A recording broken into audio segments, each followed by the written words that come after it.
సూర్యాపేట జిల్లా నేరేడుచర్ల మున్సిపాలిటీలో BRS party chairman చందుమల్ల జయబాబుపై Congress ప్రవేశపెట్టిన అవిశ్వాస తీర్మానం నెగ్గింది.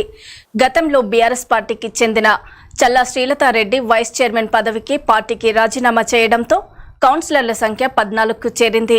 ఇద్దరు ఎక్స్ అఫీషియల్ సభ్యులు చైర్మన్ చందుమల్ల జయబాబు అవిశ్వాస తీర్మానానికి హాజరు కాలేదు. దీంతో మిగిలిన 13 మంది కౌన్సిలర్లు అవిశ్వాస తీర్మానానికి మద్దతు పలకడంతో అవిశ్వాసం నెగ్గినట్లు ఆర్డీఓ జగదీష్ రెడ్డి ప్రకటించారు.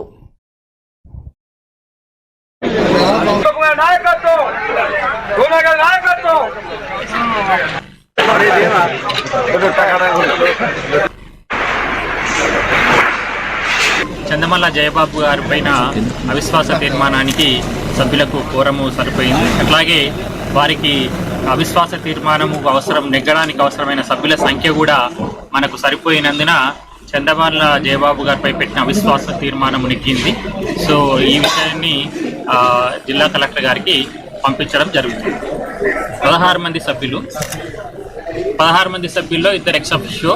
సో మొత్తం 16 మందిలో మనకు ఈరోజు 13 మంది హాజరయ్యారు. ఇద్దరు ఎక్స్ అఫిషియో సభ్యులు, చైర్మన్ అటెండ్ కాలేదు. మిగతా మొత్తం 13 మంది కూడా అవిశ్వాస తీర్మానానికి అనుకూలంగానే వారు మద్దతు తెలిపినారు. కాబట్టి ఈ